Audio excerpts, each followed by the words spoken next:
Jumpa kembali dengan Rumah dan Uang. Katanya rumah subsidi nggak worth it, tapi kenapa justru makin banyak diburu, bahkan oleh orang-orang kelas menengah ke atas? Rahasia di balik fenomena ini mungkin akan mengubah cara pandang kita sebelum membeli rumah pertama.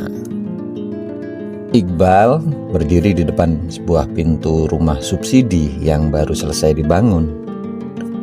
Harganya memang terlihat murah, cicilannya juga ringan, tapi dalam hati dia justru bertanya, kalau rumah ini memang gak worth it, kenapa antriannya panjang ya? Yang membuatnya makin heran, beberapa calon pembeli yang datang ternyata bukan orang yang kelihatannya sedang kesulitan ekonomi. Nah, ini fenomena yang sering terjadi di sekitar kita. Ada pasangan muda dengan mobil yang lumayan, ada yang pengusaha kecil dengan usahanya yang cukup mapan, bahkan ada pria yang menurut agen properti itu sudah punya rumah di kota. Nah, sebelum lanjut ke cerita, tekan subscribe dan nyalakan lonceng notif. Ini kita akan bercerita tentang mengapa kok rumah subsidi itu meskipun tantangannya banyak, rumahnya biasa bahkan tergolong kecil. Dan kita tahu kalau rumah subsidi itu juga lingkungannya juga banyak PR ya, banyak tanda kutip. Nah, ini kita akan mulai cerita. Iqbal sendiri adalah pegawai pemerintah yang baru saja mendapat mutasi keluar daerah. Karena lokasi kerja barunya begitu jauh, dia membutuhkan tempat tinggal yang praktis. Sementara Nana, nah ini Iqbal ternyata sudah punya pacar. Nana pacarnya itu masih kuliah dan belum memiliki penghasilan tetap otomatis kan. Suatu sore Nana bertanya, "Mas, kalau kita nanti menikah, kenapa nggak sekalian beli rumah komersial saja biar lebih nyaman gitu loh Mas?" Iqbal tersenyum. Karena nyaman itu nak, bukan cuma soal ukuran rumah, ada yang namanya cash flow atau arus keuangan. Nina mengernyit. Maksudnya Mas? Iqbal menunjuk brosur rumah subsidi di tangannya. Ini nak, coba kita lihat. Bukan cuma dari harga rumahnya, tapi dari harga per meter, cicilan KPR, biaya renovasi, lokasi, akses, sampai potensi kenaikan nilai propertinya. Nah, Nana masih ragu. Baginya rumah subsidi identik dengan rumah kecil, lokasi jauh, dan fasilitas yang sangat terbatas. Belum lagi tetangga yang kadang sulit terkondisikan. Nah, ini yang PR-nya itu. Tapi justru disitulah pertanyaan besar muncul. Kalau banyak kekurangannya, kenapa masih diburu rumah subsidi ini?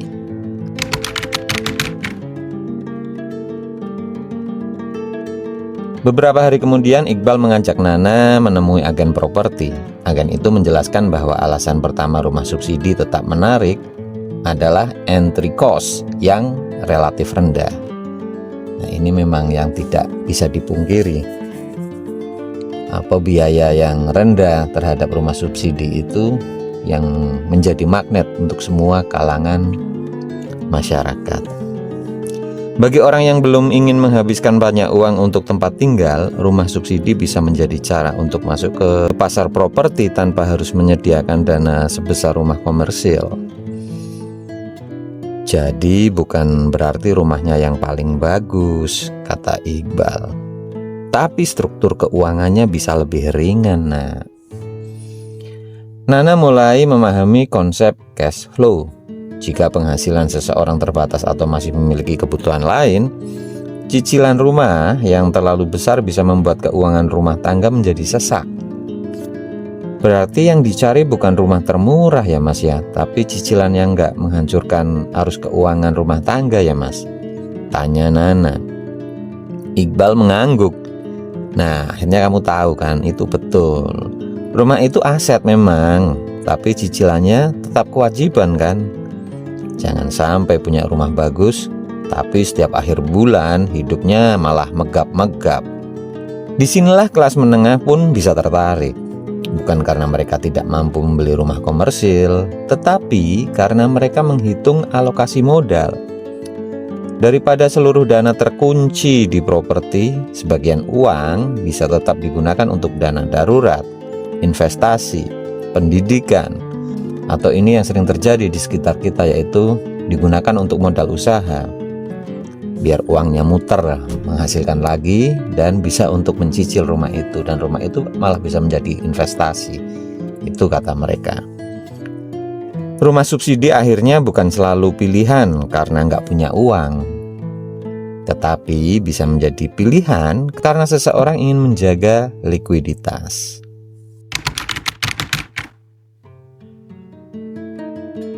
Alasan kedua adalah lokasi dan kebutuhan mobilitas. Iqbal yang terkena mutasi menyadari bahwa rumah pertama tidak harus menjadi rumah terakhir. Dia membutuhkan tempat tinggal dekat wilayah kerjanya, rumah subsidi yang lokasinya dekat dengan akses jalan utama, kawasan industri, atau pusat pertumbuhan, bisa memiliki fungsi berbeda dibanding rumah yang dibeli hanya untuk gaya hidup. Kalau 5 tahun lagi aku pindah tugas, rumah ini masih punya nilai ekonomi enggak ya? Tanya Iqbal. Pertanyaan itu justru lebih penting daripada sekedar memilih keramik atau warna cat. Nah, alasan yang ketiga ini adalah potensi aset jangka panjang. Meskipun tidak berarti setiap rumah subsidi otomatis naik harga tinggi, kawasan yang berkembang, akses transportasi yang makin kesini makin membaik, fasilitas publik bertambah, dan aktivitas ekonomi meningkat, itu bisa membuat sebuah lokasi semakin menarik. Sedangkan alasan yang keempat adalah rumah subsidi dapat menjadi batu loncatan. Ya, betul, memang tempat tinggal pertama sambil membangun kekayaan. Ini malah lebih make sense, lebih masuk akal. Kemudian ketika kondisi finansialnya mulai meningkat, pemilik bisa memiliki aset lain atau meningkatkan kualitas hunian sesuai aturan yang berlaku atau sesuai dengan kemampuan yang dia miliki. Nah, ini hitung-hitung belajar punya rumah atau belajar memiliki beban untuk mengangsu rumah. Mungkin itu yang mereka pikirkan. Namun Nana tiba-tiba berkata, "Tapi Mas, kalau memang sebanyak itu keuntungannya, kenapa banyak orang justru bilang rumah subsidi itu nggak worth it ya?" Iqbal terdiam. Nah, itu yang harus kita bedakan. Worth it atau enggak bukan cuma soal rumahnya, tapi siapa yang membeli dan untuk tujuan apa, lalu di mana lokasinya. Dan malam itu Iqbal menemukan sesuatu yang membuat rencana mereka berubah total.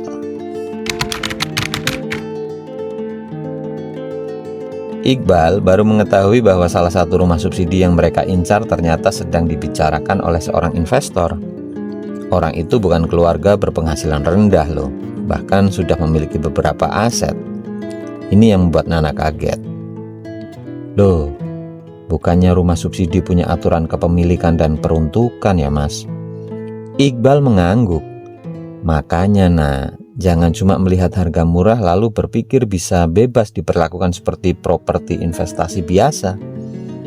Ini itu ada ketentuan program, persyaratan penerima, penggunaan, dan aturan terkait pengalihan yang harus dipahami. Gak semudah itu sebenarnya. Disinilah mereka sadar bahwa rumah subsidi bukan instrumen yang cocok untuk semua orang. Kalau seseorang membeli hanya karena berpikir murah, nanti pasti naik, keputusan itu malah bisa berbahaya. Belum lagi ada biaya renovasi, perawatan, transportasi, utilitas, dan biaya hidup akibat lokasi yang sering tidak dimasukkan ke simulasi KPR. Rumah murah bisa menjadi mahal kalau setiap hari harus mengeluarkan ongkos perjalanan yang besar pastinya. Nana kemudian berkata pelan, "Jadi masalahnya bukan rumah subsidinya ya Mas?" Iqbal tersenyum. Masalahnya kalau kita membeli rumah tanpa menghitung kebutuhan dan kemampuan ternyata. Mereka akhirnya tidak langsung mengambil keputusan. Iqbal membuat simulasi total cost of ownership, cicilan, uang muka, biaya renovasi, transportasi, kebutuhan bulanan, dan tentunya dana darurat. Hasilnya, membuat mereka sadar bahwa rumah yang terlihat murah belum tentu menjadi pilihan yang paling murah dalam kehidupan nyata. Dari kisah Iqbal dan Nana ada 4 alasan utama kenapa rumah subsidi tetap diburu. Ini bisa kita evaluasi di sini. Yang pertama, cicilan dan entry cost yang relatif ringan sehingga membantu menjaga cash flow. Kedua, bisa memenuhi kebutuhan hunian di lokasi tertentu terutama bagi pekerja yang membutuhkan tempat tinggal dekat dengan aktivitasnya. Lalu yang ketiga, punya peluang menjadi aset jangka panjang jika lokasi dan kondisi kawasan berkembang. Dan keempat, bisa menjadi batu loncatan untuk membangun kekayaan sebelum naik kelas ke properti berikutnya. Tapi semua itu tetap tergantung pada aturan program dan kondisi properti yang dibeli. Semua ada syarat dan ketentuannya otomatis. Jadi ketika ada yang berkata rumah subsidi nggak worth it, jangan buru-buru percaya.